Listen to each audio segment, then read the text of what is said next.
De nouvelles informations ont été révélées sur le grave accident de la route survenu ce vendredi 10 février impliquant l'humoriste Pierre Palmade et 3 autres personnes, tous gravement blessés.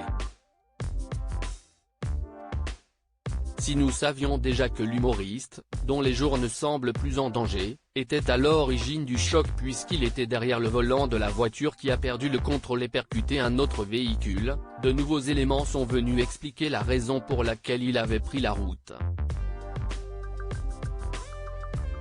Une question qui peut se poser puisque le comédien était positif à la cocaïne et aux médicaments de substitution au moment de l'accident, d'après les analyses toxicologiques, comme l'a indiqué Le Parisien ce samedi 11 février.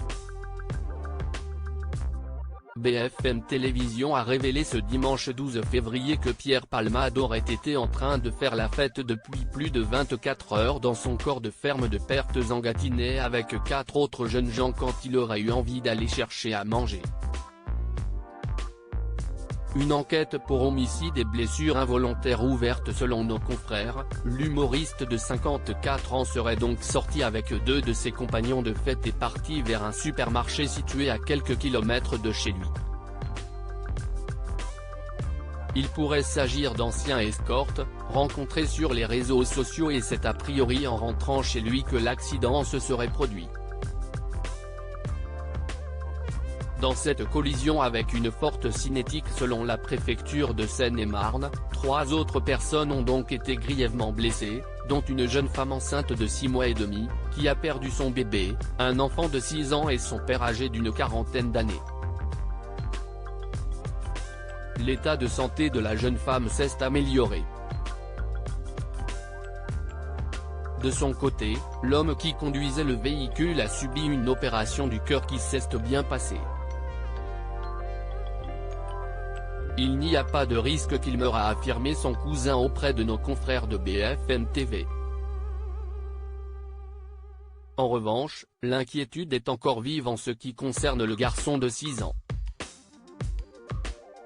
Selon RTL, celui-ci souffre de multiples fractures au crâne et à la mâchoire. Samedi 11 février, le procureur de la République Jean-Michel Bourle a indiqué qu'une enquête pour homicide et blessures involontaires par conducteur sous l'emprise de produits stupéfiants ayant entraîné une incapacité totale de travail supérieure à 3 mois avait été ouverte par le parquet de Melun. Article écrit en collaboration avec 6 médias Crédit Photo, agence.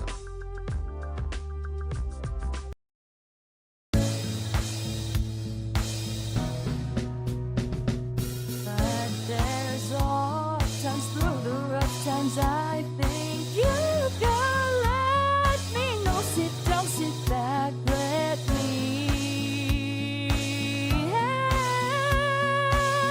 you out. Just step